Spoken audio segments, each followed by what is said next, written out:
John Falcon. I'm an alcoholic. And I'm from the South.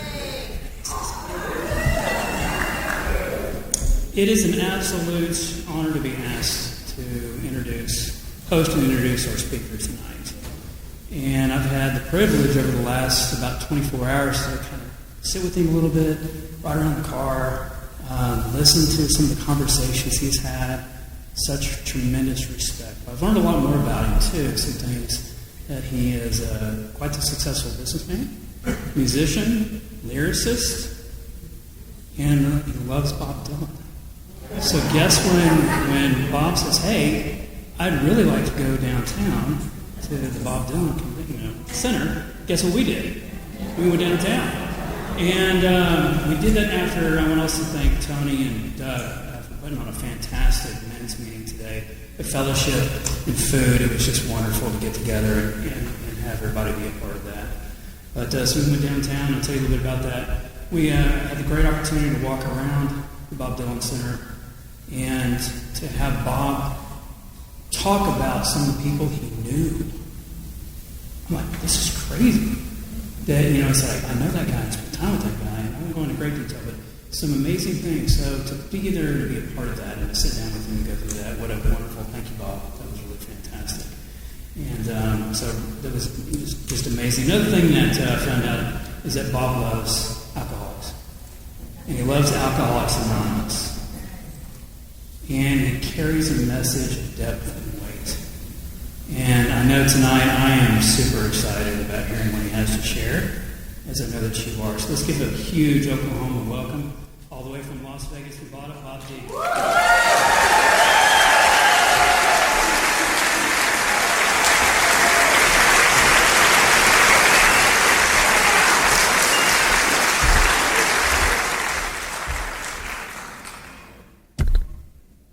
Bob, I'm an alcoholic. And only through the grace of a God that I was afraid to believe in, that I've accessed and maintained in my life through a crushing process outlined in a book called Alcoholics Anonymous, the ability to remain sponsorable in a persistent and consistent effort in our primary purpose of forgetting ourselves and helping other drunks, and consequently I haven't had a drink or any of the other substances that people like me try to buy sobriety by taking since October 31st, 1978.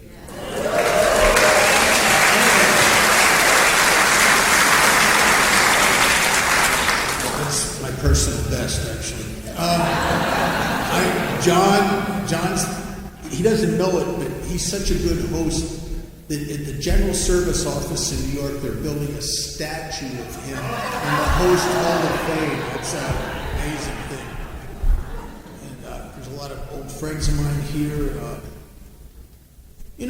Alcoholics Anonymous is a worldwide, it's a huge worldwide fellowship. And yet contained within the fellowship of Alcoholics Anonymous is a smaller fellowship. And it's the doers, the activists, the ones that you don't have to wonder if their primary purpose is serving AA and helping drunks. You just have to watch it. And my first sponsor was like that. And I'll tell you, I think sometimes we're brought together by divine appointment. God doesn't make mistakes when it comes to that stuff. And I was put in the hands of the person that was perfect for me. And I went to my first meeting of Alcoholics Anonymous. I was, I think, 20 years old. I wasn't even old enough to take a legal drink. And I couldn't get this. I was too defended. And as I'm in pretty good shape because we prayed up. And I do a thing sometimes before I talk is I'll go back to the times in my life where I was dying of alcoholism, and I was baffled. I didn't know what was going on. And it didn't make any sense to me. And I remember what that was like. And then I go back to parts of my own sobriety over 46 and a half years where I was struggling. And we're losing hope. And I go back to those places because those two people, the person sober a while and struggling, and the new person is lost and doesn't even know what's going on, I've been both of you. And I'm talking really to you, but I'm really talking to myself back when I was in your shoes. And I think every good thing we do in Alcoholics Anonymous involves an other-centered exercise of me putting myself in the place of someone else and approaching them the way that I might be able to be approached if the tables are turned. And that is for a self-centered person who only thought about himself and wondered about himself and considered himself. And that's a big step right there. And so that's what we do in Alcoholics Anonymous. We come here and we try to put ourselves aside. That thing that it talks about in the prayer of St. Francis, self-forgetting. And I didn't know what was wrong with me. You know, I relapsed from 1971 to 1978. That accumulated in living. I lived the progression of this disease. And what it says in the book, over any considerable time, we get worse, never better. They're not kidding. That's not drama. That's reality. And I've God, over the years, I've sponsored guys to stay sober. I 12-stepped them. Know what they were. I knew exactly where they were at, emotionally, mentally, financially, every area of their life. They come into Alcoholics Anonymous and they stay sober 15, 20 years, and they go out. They do not pick up where they left off. The disease has progressed while they were sober. And that's what can be so baffling.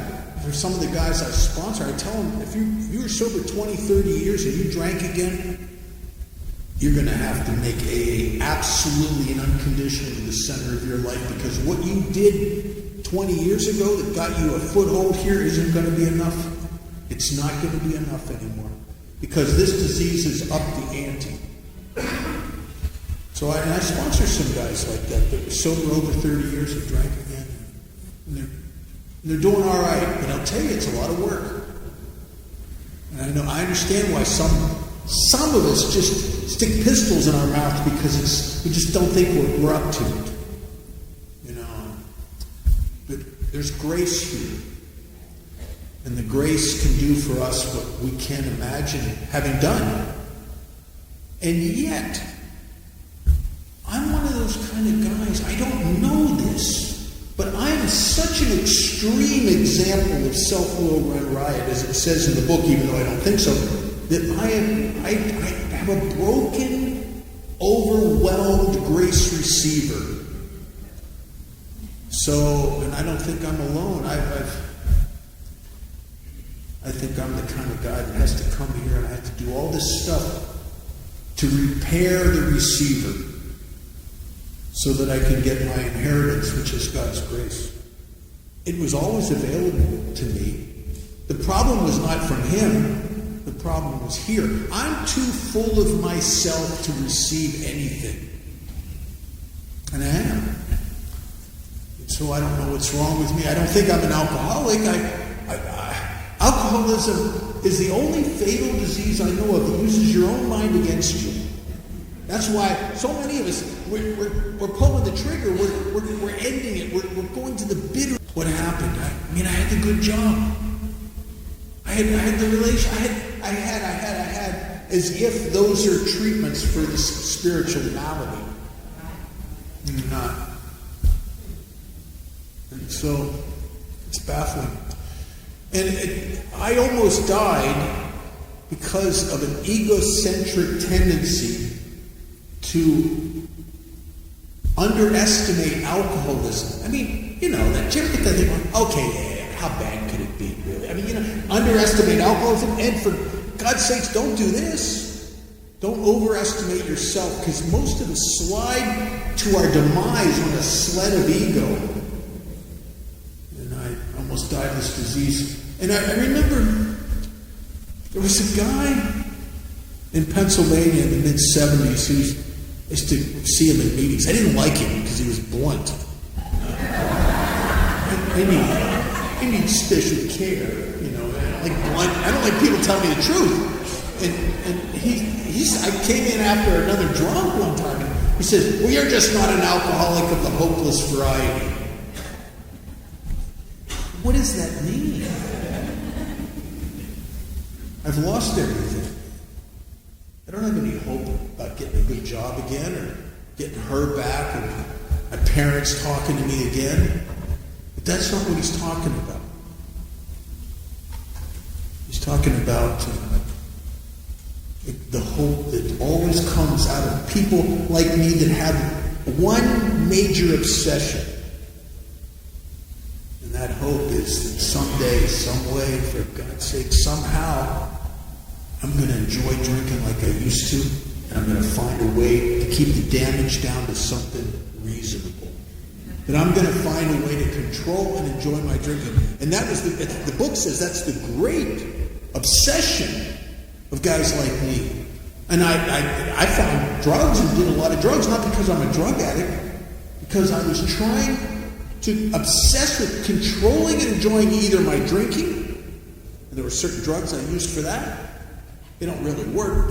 They give you an illusion of control for a little bit, like stimulants, like you think, well, at least I don't black out.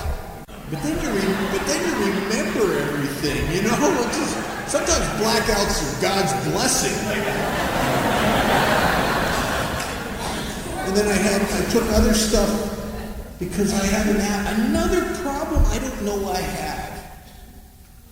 By the time I was in 4 or 5 treatment centers, I finally understood that what you were saying in AA was true.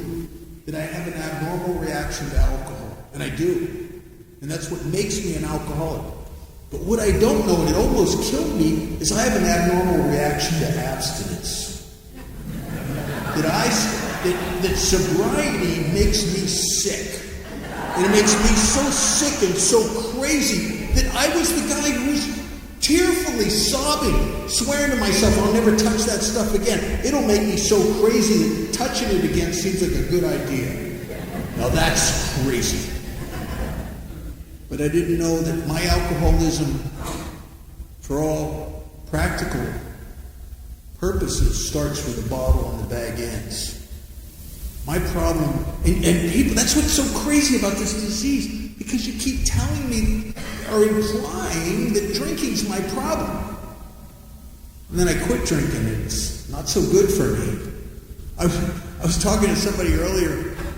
I was in love, which is if you're homeless on the streets and you find a girl with an apartment, a car, and a job, that's kind of like love. You know what I mean? It's as close as I'll ever get. And she's with me. I mean, what's wrong with her? I mean, Jesus. And she was a nice gal, but she couldn't take my drinking because I'm erratic when I drink. I might be a kind, nice guy, or I might wet the bed. You don't know what I'm going to do. And so she gave me an ultimatum, serious ultimatum. If you don't stop drinking, you're out of here. I'm not going to be with you anymore. You're leaving. Well, that's not good. Because without her, I don't have any place to go. My family won't have anything to do with me. Nobody, I'm down to almost no friends. And I think, my God, and besides, I can't support myself. And I secretly believe, because I have this giant ego, but I have no self-esteem. Because I have no self-esteem, I can't imagine that anyone else is ever going to want to be with a guy like me. So I'm terrified of losing her. So I go to a doctor, tapers me off a little bit with Valium, and I get physically sober. Well, physical sober it's not too good for me. And I'm one of those kind of guys, when I'm not drinking, man, I notice what's wrong with you. You know what I mean? Oh my God, it's a gift, I guess. I don't know. It becomes so clear. And I got to tell you, because I got this restlessness, I got to tell you what's wrong with you. And I'm hard to be around when I'm sober. And finally, after, I don't even seem like years, but it was probably 2 months of not drinking. She finally says to me, she was mad, we were fighting. She said, I liked you better when you were drinking. Oh, me too. Oh, yeah. I liked me better when I was drinking. I liked you better when I was drinking. I mean, for God's sakes. Because I don't do well sober. And just curious, how many people here have ever got to a point where you knew you got to stop this and you swore to yourself you'd stop it and you didn't? You came back to it eventually. Anybody? When you raised your hand, you could just feel the mental illness in the room. When you think about it, it's crazy, isn't it? It's crazy. Because you know that's the worst thing you could ever do. And it doesn't matter how sincere my desire to be sober is. It doesn't matter what I have at stake. I know what it's like to be on paper. And one bad UA, and I'm going to prison for 2 years, and my head would eventually use my emotions and grind at me until the day comes where I think I can do it. I can do it. I'll be all right. And I can't. And I'm that guy, the AA, I used to hear these people in AA talk about this allergy to alcohol. I don't have that. I mean, I get in trouble when I drink, but so do a lot of people do. It can happen to anybody. I don't have that phenomenon of craving. I don't have that. But the thing about the craving is you don't see it. Because this sickness uses your own mind against you. And I can't see it. And I remember one time, one of the last jobs I had, probably 2 or 3 years before I got sober. I was working as a telemarketer. Now that speaks volumes of my spiritual condition right there. And this was before the feds cracked down on that stuff. We used to just get on the phone and just lie to people to get their money. Today you go to prison for that. So I drink on the job some. I don't get too bad. Because I'm a good salesman if I got a little bit of fuel in me. You know what I mean? I can just the words come out of me, and I'm just good. Well, my boss comes in one day, and I'm the best top salesman there. He comes in, he says, "Listen, kid, we can't have you here when you're drinking. I don't care that you're the best salesman here. It doesn't matter." I said, "But I don't get in trouble. I don't fight with anyone." "It doesn't matter, kid. It's a bad example to the other employees. You come here one more time when we think you've been drinking or you smell alcohol, you're out of here." Well, that's not good. Because I need the job. Because without the job, there's no paycheck. Without the paycheck, there's no medicine. And I need the job. So I go into work the next day, and I'm going to go in there sober. When I go in there and I'm on that phone, and people are rejecting me. I don't know about you guys, but when I'm not drinking, I'm very self-sensitive. They're crushing me. They're saying no. They're hanging up on me. And I'm sitting there on the phone. I'm thinking, my God, this is no good. I'm not going to get a paycheck. Because we're on commission. And I was the top salesman, I'm going to be the worst. I'm going to be the guy with nothing. And I thought,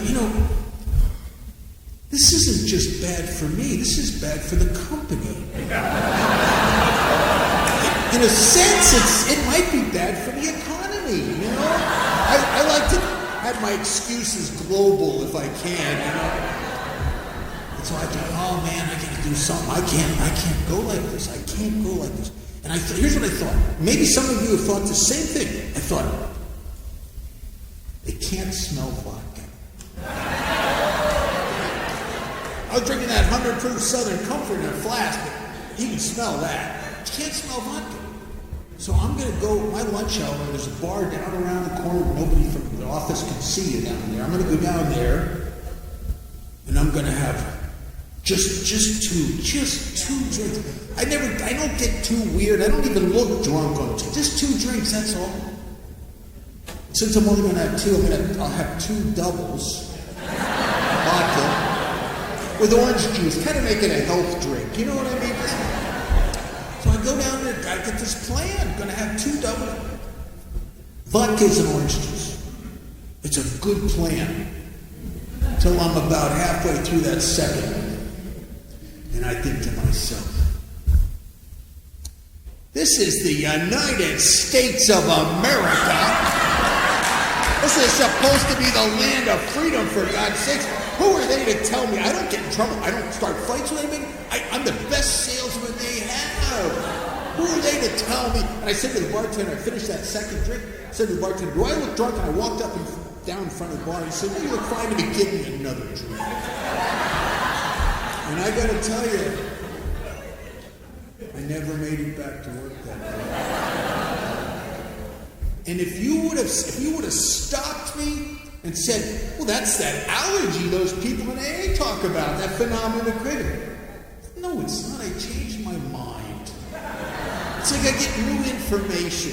But I always change my mind because this disease will kill you when it uses your own mind against you. You don't know. You don't know. I didn't know. I didn't know it was a not. I didn't know I was powerless over an abnormal reaction to alcohol. See, treatment centers will mess you up. Treatment centers ask you things like, what's your drug of choice? What do you got? I broke open a magic marker in jail one time and huffed it, hoping something would happen. I drank vanilla extract when I was in a pinch. What they should ask you is, what happens to you when you drink alcohol? See, alcohol is not. If you're a chronic alcoholic, alcohol is not your drug of choice. It's your drug of no choice. You can live a normal lifespan, sober, and end up in the hospital because of a surgery or because of an accident or something, and they can give you what is kind of dangerous narcotics, but you can survive that with a sponsor, transparency, a little bit of grace of God. But you can't do that with alcohol. You end up in the hospital and the doctor says we're going to have to give you 4 shots of 100 proof vodka every 2 hours. You're going to be in trouble. Because it's not my drug of choice, it's my drug of no choice. And that cuts right to the core of the powerlessness, not only of alcohol once I drink it, but once I stop drinking it. It's what happens to me in sobriety that makes me crazy. And I don't know what's wrong with me. And if all there was to alcoholism was a phenomenon, an allergy with a phenomenon of craving, and you get a little weird when you're in abstinence, well then maybe you'd think, I would think, and maybe a lot of us would think, well, I can deal with that. I just won't drink, and I'll take some kind of medication or something to take the edge off of abstinence. And you think, well, I'll take something for depression and anxiety. So I don't have to be driven by my emotions and my tormenting mind back to alcohol again. The problem is something happens to me when I get sober, and I don't understand it, and it's killing me, and I can't tell you how many times I've sworn to myself, and I'm not stupid. I don't want lectures on alcoholism. I would swear to myself and mean it. I'm never touching that stuff again. And then what happens? Well, I'm sober a little while. And I just don't feel good. I suffer from low-level depression, sometimes not so low. I suffer in abstinence from an anxiety that at times has driven me to like an insanity. Like I feel like I'm going to have a nervous breakdown. And if you ask me what's wrong, everything? I don't know. The book says restless. You know that feeling like you're late for something? You know, restless. Gotta go. Go where? I don't know, but I gotta go. I'm irritable, which I don't know I'm irritable. I don't want to be irritable. I don't like irritable people. They irritate me. I'm not irritable, but I have a gift. When I'm sober, man, I can sure see the stupidity in all of you. You know, it's a gift. I just... You know, like that kid in that movie, Sixth Sense, who walks around and says, I see dead people. I see stupid people. I see them in traffic. I see them on TV. I see them on the news. And then you're in some place where they make you go to these AA meetings. Like, there's probably people in here that really didn't want to come here. But it was the condition of where you're being housed. And they send me to these AA meetings. Well, who knew? This is where they have all the stupid people grouped in AA. Oh my God, it was offensive. First of all, I'm an atheist. We talk about God a lot. I'm not really an atheist. I've known some real atheists. You have to be very religious about your atheism to be a good atheist. I'm just a guy who's afraid. I'm a guy who, in the core of my being, feels unworthy. I feel stayed in a place that if there wasn't God, He's not going to help me. Might help you. But you don't know. I did some stuff I don't hear people in AA talking about. You know? And you go to these... I remember sitting in a halfway house. I just burnt my life to the ground again. I'm in this hopeless condition of mind and body, and I'm just hanging on, not drinking, but it ain't no good for me. And these people from AA come in, and it's like they can't wait to get to my miserable life, sit in front of me, and tell me how wonderful their life is, and their miracles that have happened to them. And I remember sitting there thinking, oh my God, I've died and gone to hell. This is hell. I mean, it's not just that I've lost everything, nobody will have anything to do with me, and I want to die. I'm going to spend whatever time I have left having my face rubbed into how wonderful you are. Oh my God. Hey, do you ever have, and everybody's grateful for everything. Oh, grateful. Do you ever have someone, oh my God, it's so... You ever been newly sober? Not doing very well, but you don't want anybody to know it. Because God forbid you think there's something wrong with me, and there's a lot wrong with me. Some yahoo, some guy like John or one of these guys, Matt, come up to you during at the break or at the end of the meeting goes, has anybody told you they love you today? No, because you know they're going to try to hug you. You know, and I don't want anybody touching me. Oh my God. And that old adage, which is not true in my experience now, may be true in yours, it sounds good. Let us love you until you can finally love yourself. That's beautiful. You could put that on a Hallmark card or a bumper sticker in a recovery bookstore, couldn't you? That's not my experience. My sponsors didn't get that memo. My sponsors were, let us make fun of you until you can finally make fun of yourself. That's the sponsorship I've had. Oh my God, they always had the needle out. They would laugh all the time, and most of the time at my expense. Oh, sponsors that just thought my problems were hilarious.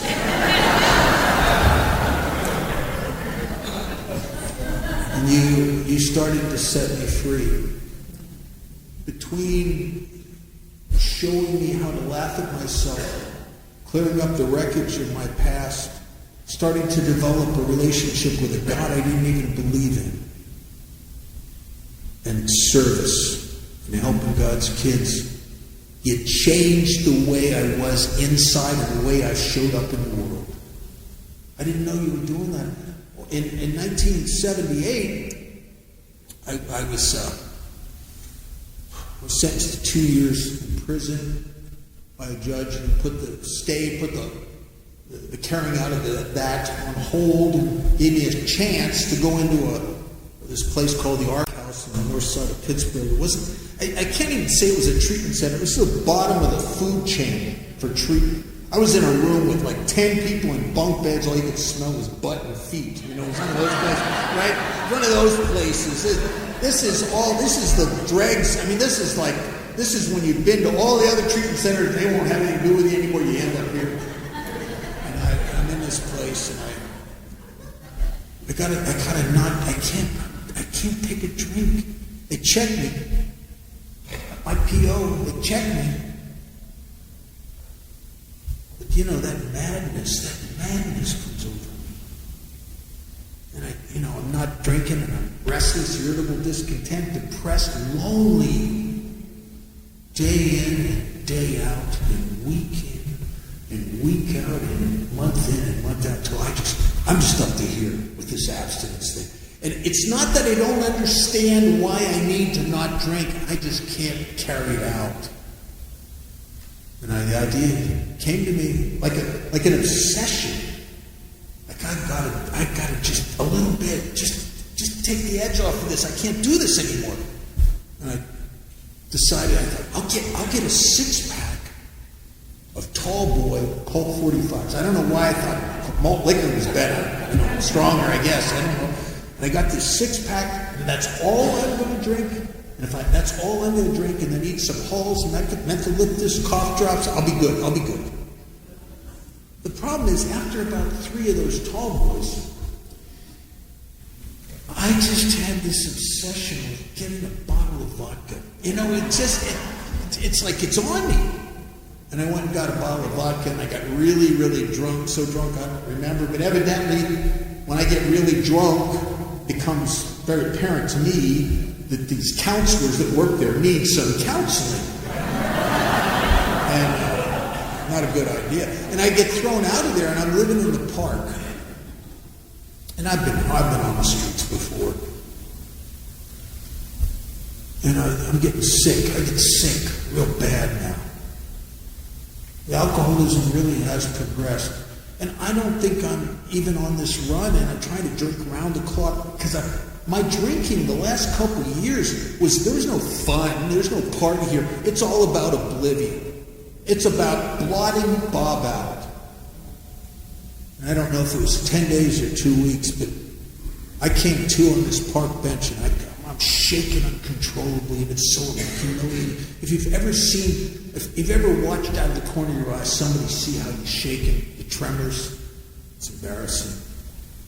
And I'm coming to on this park bench, and I'm grabbing myself like this, and I'm rocking back and forth like I want to jump out of my skin. My nerves are shot. This is anguish. This is horrible.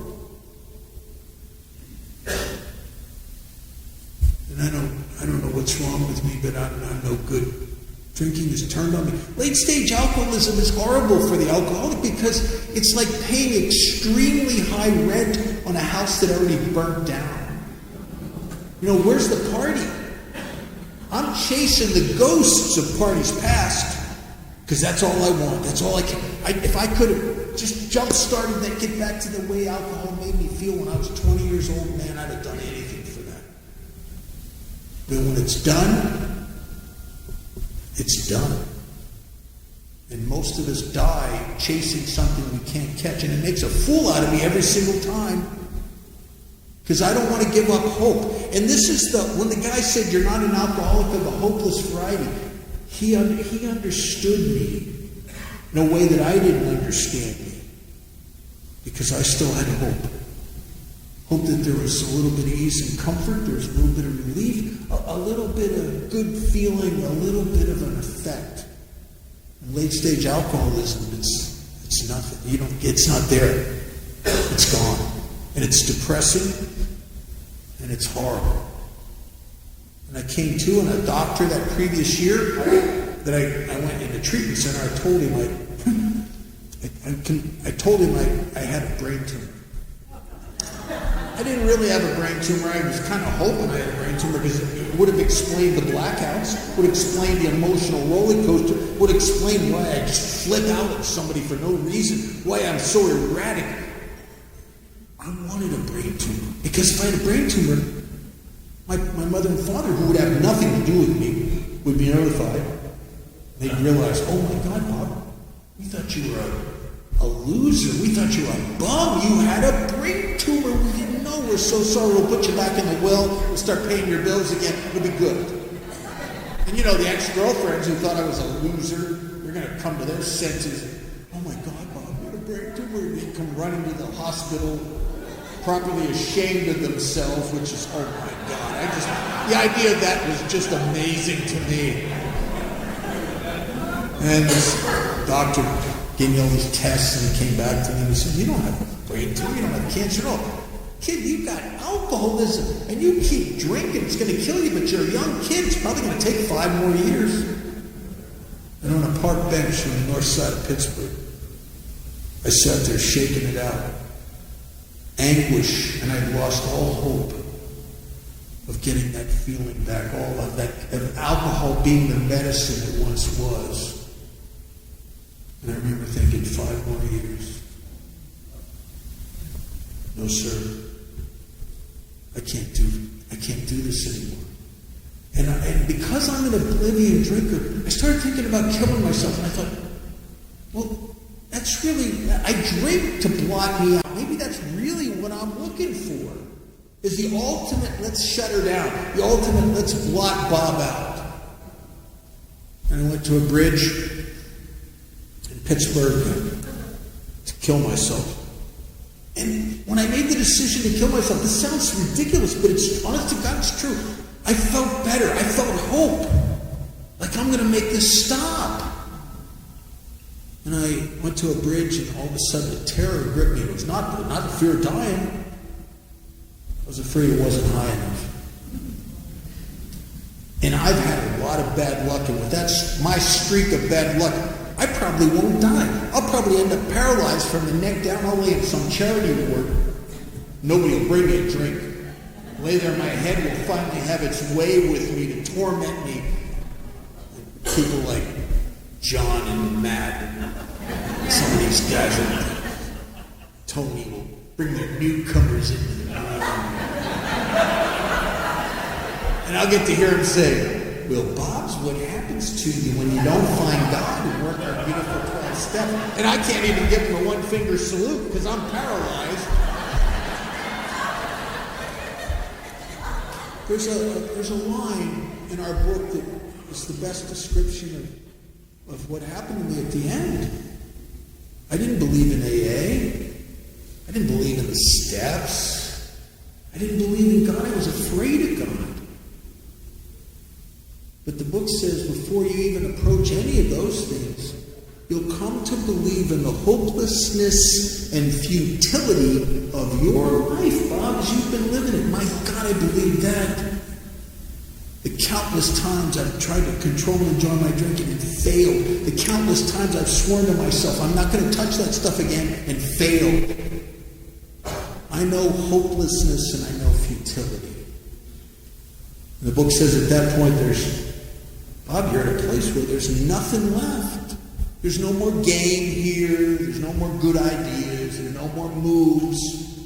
There's nothing left except to pick up the simple kit of spiritual tools that the people in AA have been laying at my feet for almost 7 years, and I'll jump over it because I know what's best to get what I know I need. Her, that, it. Because I'm dying, but I'm at the helm of my own ship. Regardless of the painful reality that I keep running that ship into the rocks over and over and over again, but it's my ship. And I'd given it up. And I came off that bridge and something had happened to me. I don't even know.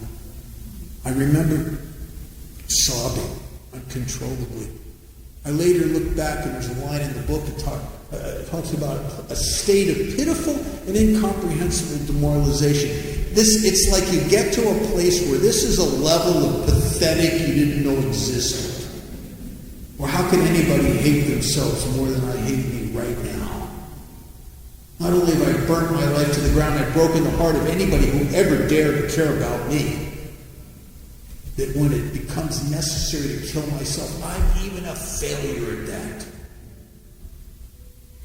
And I stumbled off that bridge and through a bizarre series of circumstances, I'm trying to go to California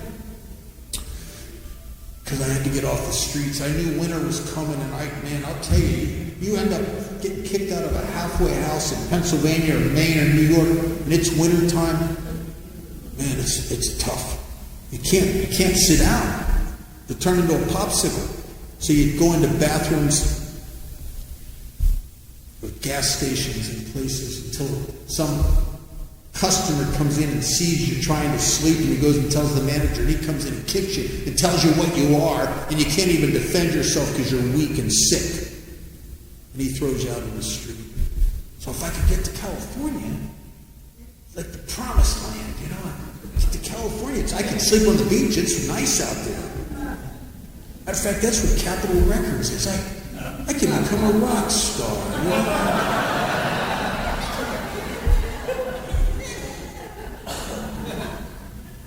I never made it to California. I was rolling with a bunch of degenerates that picked me up, hitchhiking. I was rolling through Las Vegas on my way to California, and I was so sick. There's a place that some of us get to. They say only 5% of alcoholics get physically addicted to alcohol, and I was one of those guys.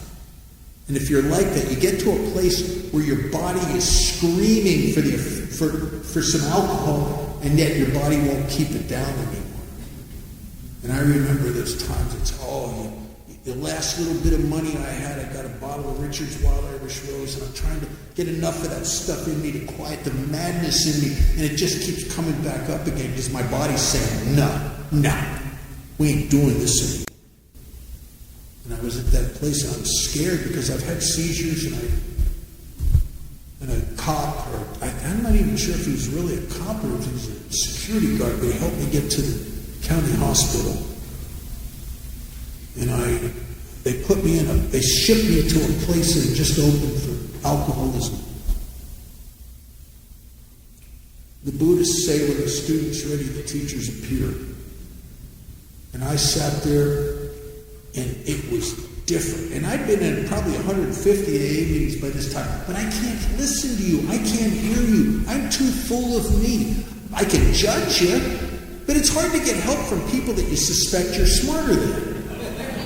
Isn't it? It's kind of pathetic. You can be the lowest piece of crap in the room, yet you're smarter than everybody else. I fit the old adage, you can always tell an alcoholic, you just can't tell them much. And I was dying of an ego disorder. I didn't know it. I just know I'm miserable.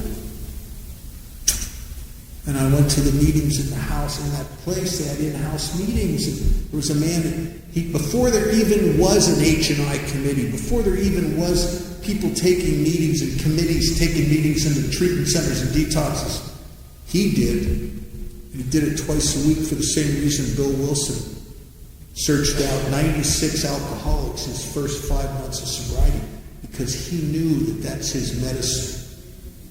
And my first sponsor, he knew that his life depended upon him inconveniencing himself and going there twice a week, hoping to catch just one guy like me. And most weeks he didn't catch anybody. But in 1978 he caught me. And I remember sitting there listening to him, and I never made a connection with anybody. Hey, I'm too busy judging you. But he's sharing his story. He shared about his suicide attempt.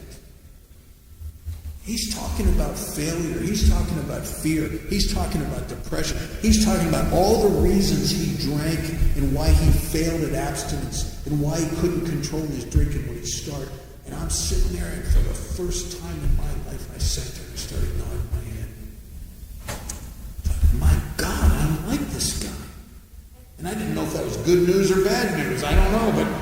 But yet, he was very happy and very successful. He was sober almost 15 years. Found out from one of the other patients that he lived in this big, almost like a mansion, looking out over the city of Las Vegas with tennis courts in the backyard and gardens, and he had 2 brand new Cadillacs and just paid cash for it. And that's cool, but you know what was amazing, what was baffling to me? He laughed a lot. And I remember watching him with some of his sponsees that came with him in there. And I remember looking at him thinking, I'm like this guy, but for God's sake, something has happened to him, because he's happier sober than I was when alcohol worked. And sometimes you dare to hope. Chris Christopherson wrote a song that Janis Joplin made famous called Bobby McGee, and there's a line in there that says, freedom, just another word for nothing left to lose. where everything that stood between me and AA had been washed away and broken until there's nothing left. And I went up to this man. I was scared. Because I thought he'd throw me away, because I would throw me away. But I went up to him. I asked him, would you sponsor me? And if you will, I'll do anything you ask me to do. And he lit up. He was excited. He'd been coming in there twice a week hoping to catch somebody like me. And I said, I'll do anything you ask me to do. I had no idea how much stuff that would be. Oh my God. Oh, and if you're new here, and if you have a sponsor or you're thinking about getting one, the things they want you to do don't seem like a good idea. I mean, you don't think they're going to work until after you do them. And it's a universal experience all over the world in Alcoholics Anonymous that AA doesn't look like it'll work until you do it. And one of the first directions he gave me, he said, I want you to physically get down on your knees in the morning, and I want you to ask. He didn't use the word God. He said, ask whatever's in charge of the universe for help. And get down on your knees at night and thank that, whatever that was, for this day of sobriety. I said, listen, I understand what you're saying, but I can't do that. He said, why not? I said, because I don't believe in God. He said, I didn't ask you to believe in God. I asked you to pray. Well, if I pray and I don't believe in God, I said, I'd be a hypocrite. He said, oh, we think you've been a hypocrite all your life. Just do it. And it was the first direction my sponsor gave me that I didn't want to do that. And I'll tell you something, if you're new here, the actions that will change your life, they don't care what you feel about, how you feel about them. They don't care. It doesn't matter what you think. It doesn't matter how you feel. It only matters what you do. And I started praying, and there's a great line in We Agnostics. It touches me every time I think about it. That God does not make hard terms with those who seek Him. From the moment I turn my consciousness towards this something that I don't even really believe in, that I'm afraid of, that I don't feel worthy of, it doesn't matter. My opinion and my feelings and my judgments are immaterial here. I took the actions, and God came all the way in. And He came into my life. You know how He comes in the beginning? You know how He came into my life? I'm a basket case. I got problems. I got problems in every quadrant of my life. And I go to meetings and I don't know what to do about any of them. And there'd be strangers in the meeting describing what's going on with me and how I feel in a way that I get it. And they also have a solution for me.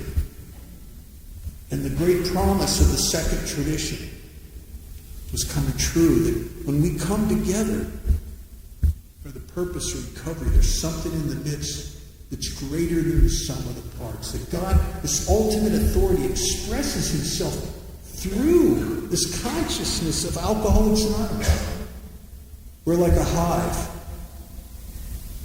And God works through the hive. And God started talking to me. And, the first 5 or 6 coincidences like that, I can tell myself that's just a coincidence. That I heard exactly what I needed to hear, exactly what I needed to hear. It's just a coincidence. Yeah, but how many dozens of those after a while, you start thinking, ooh, there's something going on here. And I came to believe the only way I could come to believe. I'm a skeptic, I'm a cynic, but you've got me to take the actions. And God showed up. And He showed up so much and so repeatedly that even the cynical skeptic that I am eventually was overcome. Not by what you're saying, because I can't believe something because you say it, but my personal experience brought me to a place where I knew there was something going on. And then I started getting into the steps, and the big challenge has been for me in the last, I don't know, probably a lot of my sobriety, at least in the last 30 years for sure. It's easy to believe in God. And what's really hard is to trust and rely upon Him when you're scared. And that's the whole ball of wax here. And trust, self-obsessed people like me think everything's about feelings. It's not. Trust isn't a feeling. Trust is a way to show up. It's an angle of approach that I must create in my life. And I must create it because without that, my spirituality here is shallow. And faith isn't enough. Sometimes AA is accused of being a faith-based recovery program. I understand why people say that, but it's not true. It's an action-based recovery program because there's something wrong with me that my grace receiver is too full of me. I got too much of me between me and you and me and God. And so I have to enter into a series of self-reducing actions. A series of actions that makes me smaller, because when I get smaller, you get closer. When I get smaller, God gets real. The problem is I got too much of me between me and God. And some of the experiences I've had, I've sponsored 6 men of the cloth. Now these are people, I remember Frank, I was only sober about a year and a half. Frank was a great priest. Not a deviant guy, he was a good guy. He loved his church, he loved God. He prayed more in one day than most of us would pray in a week. He read a lot of spiritual stuff as he was tasked to do. He did service in his parish. And Frank couldn't stay sober. He called me up a week before they found him dead, asphyxiated in his own vomit. He called me up and he was sobbing into the phone uncontrollably because he doesn't understand why a man who's devoted his whole life to God can ask God to keep him sober, and he's back drinking again and again. And there are people in AA that, like, are dregs of the earth. There was prostitutes in AA staying sober.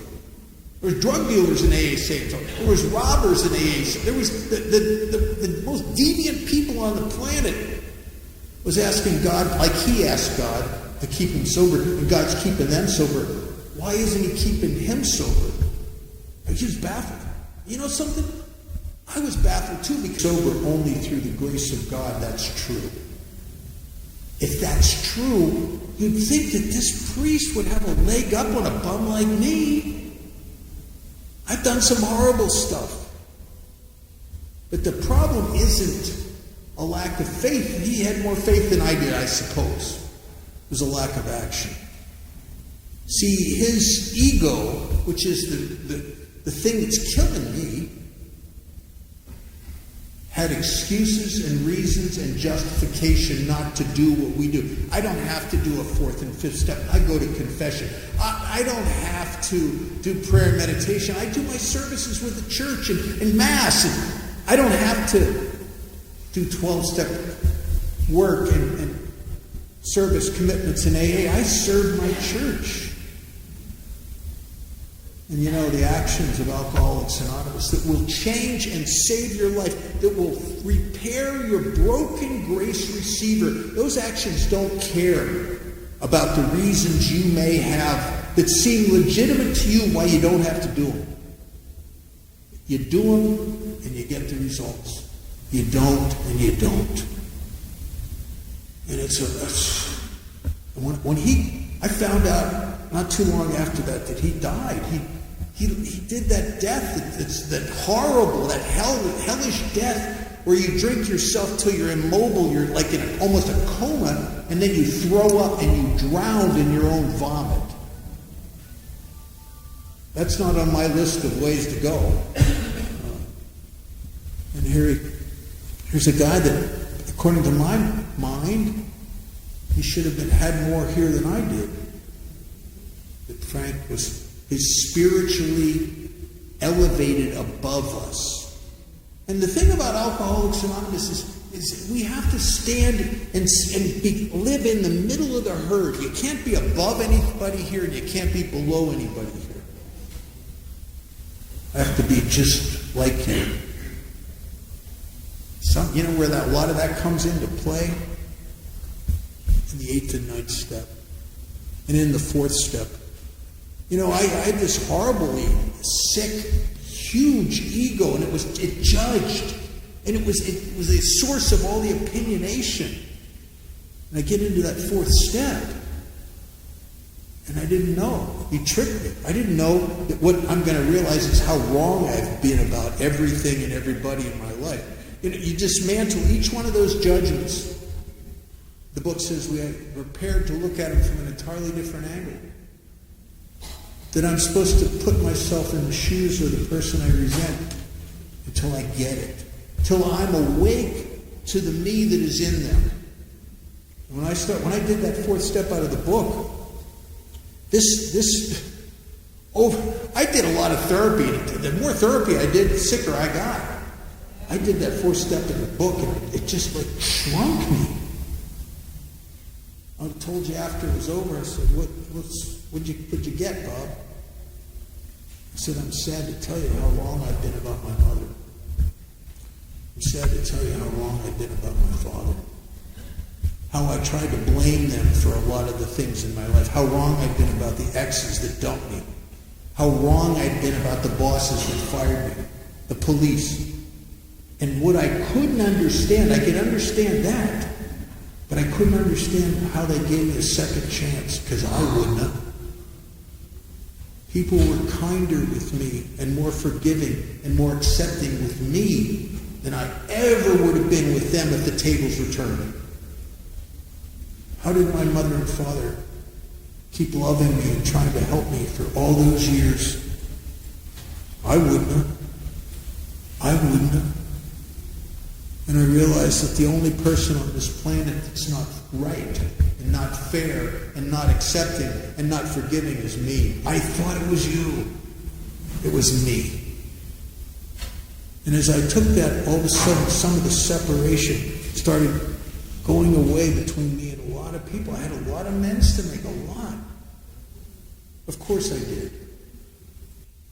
And I started doing that stuff, and it was just unbelievable. Well, how many people here in the first year? Wow.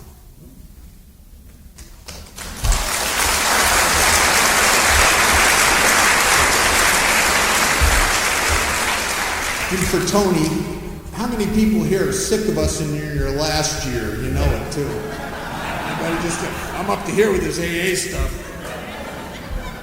Well, Alcoholics Anonymous will change your life if you do it. And if you're new, I hope you don't underestimate this disease, and I hope for God's sake you don't overestimate yourself. Alcoholics die from arrogance.